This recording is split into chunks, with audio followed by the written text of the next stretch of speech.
Hi friends, welcome to Sasi's Greenland. இந்த வீடியோவில் இன்றைக்கி என்ன பார்க்க போகிறோம் அப்படின்னா, நம்ம வீட்டில் நடந்த சின்னதாக ஒரு கறி விருந்து நம்ம ரிலேட்டிவ்ஸ்க்காக. ஸோ அதை தான் உங்கள் கூட ஷேர் பண்ணிக்க போகிறேன். வாங்க வீடியோக்குள்ளே போகலாம். இப்போ நம்ம எங்கே இருக்கோம் அப்படின்னு பார்த்தீங்கன்னா, வீரமகாளி அம்மன் கோவிலில் தான் இருக்கிறோம். ஸோ அது அங்கே எதுக்காக போயிருக்கோம் அப்படின்னு பார்த்தீங்கன்னா, நம்ம கருப்பனை அங்கே பொங்கல் வச்சு கிடா வெட்டி எடுத்துகிட்டு வந்து வீட்டில் சமைக்க போகிறோம். ஸோ அதுக்காக தான் நம்ம வந்து கோவிலுக்கு போயிருக்கோம். இங்கே அம்மன் கோவிலில் வந்து அதீப், ஆது, அவங்க அப்பா 3 பேருக்குமே வந்து மொட்டை அடித்து பொங்கல் வச்சு பூஜையை போட்டு கிடா வெட்டி எடுத்துகிட்டு போய் வீட்டில் சமைக்கிற மாதிரி ஐடியா. இப்போ நம்ம ஆதுக்குட்டி எதுக்காக மூக்க உறிஞ்சி அழுதுகிட்டே இருக்காரு அப்படின்னு பார்த்தீங்கன்னா, என்னால் மொட்டை அடிக்க முடியாது, ஸ்கூலில் எல்லோரும் என்னை வந்து கிண்டல் பண்ணுவாங்க, எல்லோரும் வந்து மொட்டை மொட்டைன்னு சொல்லி கூப்பிடுவாங்க அப்படின்னு சொல்லி ஒரே அழுக. வீட்டில எல்லாம் வந்துட்டு நான் மொட்டை அடிக்கிறேன் அப்படின்னு சொல்லி நல்லா கிளம்பி வந்த பிள்ளை கோயிலில் வந்து நின்று இப்படி அழுதுட்டுருக்கு. நாங்களும் என்னென்னவோ சமாதானப்படுத்தி பார்த்தோம், ஒன்றுமே முடியல. அதுக்கப்புறமா நான் தான் சரி பொங்கல் வச்சுட்டு நான் அதுவை கூட்டிகிட்டு வரேன், நீங்கள் போயிட்டு நீங்கள் உங்கள் 2 பேருக்கும் முடியெடுக்கிற வேலையை பாருங்கள் அப்படின்னு சொல்லி அவங்க அப்பாவையும் அதீப்பையும் அமுச்சு விட்டுருக்கேன். கூடவே அண்ணன் எல்லோரும் போயிருக்காங்க. நான் வந்து பொங்கல் வச்சு இங்கே தேரடிக்கிட்ட தான் வந்து கிடா வெட்டணும் அப்படின்னு சொல்லிட்டாங்க. உள்ளே அம்மன் கோயிலில் போய் வீரமகாளி அம்மன் கோவில் உள்ளே தான் வந்து பார்த்திங்க அப்படின்னா முடியெடுக்கிற இடம் இருக்குது. நீங்கள் போய் ஆகிற வேலையை பாருங்கள், நான் பொங்கல் வச்சு இறக்கி ஆதுவை கூட்டிகிட்டு வந்துடுறேன் அப்படின்னு சொல்லிட்டு நான் பொங்கல் வச்சிட்ருக்கேன். பார்த்திங்க அப்படின்னா ஆதுவை ஓரளவுக்கு சமாதானப்படுத்தியாச்சு. என்ன அப்படின்னு கேட்டிங்கன்னா, ஏதாவது ஒரு டாய் வாங்கி தரேன் அப்படின்னு சொல்லி தான் வந்து சமாதானப்படுத்தி வச்சுருக்கேன். இருந்தாலும் சமாதானம் ஆகலை. ஒருவேளை அந்த பொம்மை கடையை பார்த்தா மாறுவான் அப்படின்ற மாதிரி எனக்கு நம்பிக்கை இருந்துச்சு. ஆனாலுமே சரி மொட்டை அடிக்க வேணாம் அப்படின்னு சொல்லி இப்படி ஒரு அவன் கூடவே சேர்ந்து நானும் பேச ஆரம்பித்தேன். சரிப்பா நீ மொட்டை எடுத்துக்க வேணாம், அண்ணனும் அப்பாவும் மட்டும் மொட்டை அடிச்சுக்கிட்டோம் அப்படின்னு சொல்லிட்டே நான் வந்து பொங்கல் வச்சு முடிச்சிட்டேன். இந்த வீடியோ எடுத்தது கூட ஆதுக்குட்டி தான் எடுத்தார். ஓரளவுக்கு சமாதானம் ஆகிட்டான். பொங்கல் வச்சு இறக்கி வச்சுட்டு உள்ளே போய் அங்கே வந்து டாய் கடையை பார்த்ததுமே வந்து துரை மனசு மாறிட்டார். சரி எனக்கு வந்து டாய் வாங்கி கொடுத்தா நான் வந்து மொட்டை அடிச்சுக்கிறேன் அப்படின்ற மாதிரி. சரி ஓகே அப்படின்னு சொல்லி அவங்களுமே சமாதானம் ஆகிட்டாங்க. முடியெடுக்கிறவங்களுக்காக ரொம்பவே லேட் ஆகிடுச்சு. ஏன்னா நம்ம வந்து கிடா வெட்டி வீட்டுக்கு எடுத்துகிட்டு போய் சமைக்கணும். வீட்டில் வந்து ரிலேட்டிவ்ஸ் எல்லாருமே வந்துட்டு அங்கே வந்து ஆகிற வேலை எல்லாமே பார்த்துட்ருக்காங்க. சமையல்கார வச்சு தான் சமைக்க போகிறோம். இப்போ பார்த்திங்க அப்படின்னா உள்ளே போயிட்டு முடி எடுத்துகிட்டு அங்கே அம்மன் கோயிலில் மாவிளக்கு போட்டு பூஜை பண்ணிவிட்டு வந்து இங்கே வந்து கிடா வெட்டி எடுத்துகிட்டு நம்ம வீட்டுக்கு வந்துட்டோம். வீட்டில் பார்த்திங்க அப்படின்னா எல்லாமே வந்து தடபுடலாக அப்படி தான் வேலை ஆகிட்டுருக்கு.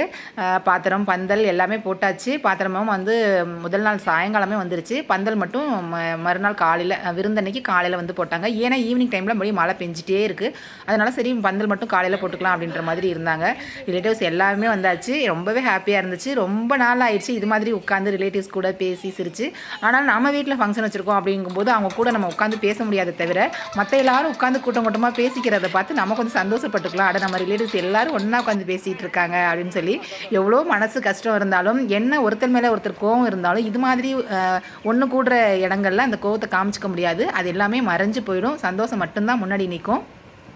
ஸோ அதற்கான ஒரு சந்தர்ப்பத்தை வந்து நாம் ஏற்படுத்தி கொடுத்தோம் அப்படின்னு நினைக்கும் போது ரொம்பவே பெருமையாக இருக்குது. என்னோடய ஓரகத்தி, அண்ணி, அக்கா, எல்லா ரிலேட்டிவ்ஸ், என்னோட நாத்தனார் எல்லாருமே வந்து எடுத்து கூட்டி வந்து இந்த வேலையை செஞ்சுட்டு இருந்தாங்க. நாங்கள் வீட்டுக்கு வரும்போது பார்த்திங்க அப்படின்னா வந்து 9:30 ஆயிடுச்சு. ஸோ அப்படியுமே வந்து முடியெடுக்கிறதுக்காக மட்டும்தான் லேட்டு. அந்த முடியெடுக்கிறவங்க மட்டும் கொஞ்சம் வரத்துக்கு லேட் பண்ணிட்டாங்க. அக்கா 2 பேருமே வந்து சமையல்காரெல்லாம் வர வச்சு தடப்படலாம் அது வந்து வேலை ஆகிட்டுருக்கு. சமையல்கார் பார்த்திங்க அப்படின்னா அக்கா ஊர்லேருந்து தான், பெரிய அக்கா ஊர்லேருந்து தான் வந்து கூப்பிட்டு வந்திருந்தாங்க. அவருமே வந்து ஒருத்தர் போதும், மற்ற எல்லா வேலைகளையும் நாங்கள் செஞ்சு கொடுத்துக்குறோம் அப்படின்ற மாதிரி சொல்லிட்டாங்க. அக்கா 2 பேருமே சீக்கிரமாக வந்து அந்த காயறிகிற வேலை, அந்த சமையல்காருக்கு என்னென்ன ஹெல்ப் வேணுமோ எல்லாமே செஞ்சுட்டாங்க.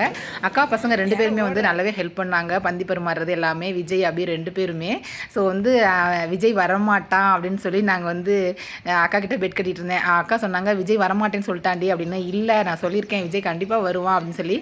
அபி பார்த்திங்க அப்படின்னா வாப்பா அப்படின்னு சொன்னேன். சரி சித்தி வரேன்னு சொல்லிட்டான். ஆனால் விஜய் மட்டும் எனக்கு வேலை இருக்குது அப்படின்ற மாதிரி கொஞ்சம் சொன்னார்.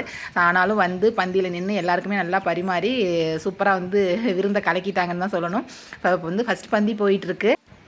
இது மாதிரி ஒரு ஃபங்க்ஷன் டைமில் ரிலேட்டிவ்ஸ், ஃப்ரெண்ட் சர்க்கிள் எல்லாருமே வந்துட்டு ஒன்று கூடி அப்படியே நமக்கு ஹெல்ப் பண்ணுவாங்க பார்த்திங்களா. அப்போதைக்கு நமக்கு பெரிய பெருமையாக இருக்கும். ஸோ நமக்காக இவ்வளோ வேலைகள் செய்கிறாங்களே அப்படின்னு அப்போ தான் ஒருத்தரை பற்றியும் புரிஞ்சுக்கவும் நமக்கு வந்து ஒரு வாய்ப்பு கிடைக்கும் அப்படின்னு நான் நினைக்கிறேன். ஸோ எல்லாருமே வந்து எடுத்துக்கூட்டி எனக்காக இந்த வேலையை செஞ்சு கொடுத்த எல்லாருக்குமே வந்துட்டு ரொம்ப தேங்க்ஸ் தான் சொல்லணும். ஏன்னு கேட்டிங்கன்னா நான் வந்து வீட்டில் இருந்து செஞ்சேன் அப்படின்னா ஓரளவுக்கு என்னால் மெயின்டைன் பண்ண முடியும். ஆனாலும் நான் கோவிலுக்கு போய் அங்கே உள்ள வேலைகளை, கோவிலுக்கு பார்க்குற வேலைகளை முடிச்சுட்டு இங்கே வந்து செய்யணும் அப்படிங்கும்போது என்னால் முடியாது அப்படின்றதுனால நான் அக்காட்ட 2 பேருமே ஓப்பனாக சொல்லிட்டேன். எப்படியோங்க நல்லபடியாக வந்து கிடா வெட்டி பூஜையை போட்டுட்டேன். ஒரு 10 வருஷமாக நின்றுட்டு இருந்த அந்த கிடா வந்து வெட்ட முடியாமல் தள்ளி போயிட்டே இருந்துச்சு. ரொம்பவே பயந்துட்டு இருந்தேன், எப்படா வெட்டுவோம்னு சொல்லி. ரொம்ப ஹாப்பி ஆயிடுச்சு. இன்னை வரைக்கும் என்னால் நம்ப முடியல, நம்ம கிடா வெட்டிட்டோமா அப்படின்ற மாதிரி. அந்தளவுக்கு நான் வந்து எப்படா அந்த கிடா வெட்ட போகிறோன்னு சொல்லி ஏங்கிட்டு இருந்தேன். இந்த விழா வந்து நடத்தி கொடுத்த எல்லாருக்குமே ரொம்ப தேங்க்ஸ். கடைசி அந்த குட்டீஸ் கூட தான் பேசிகிட்டு இருந்தேன். அவர் தான் வந்து அவங்க ஊருக்கு ஹீரோவா. பாய் ஃப்ரெண்ட்ஸ், தேங்க்ஸ் ஃபார் வாட்சிங்.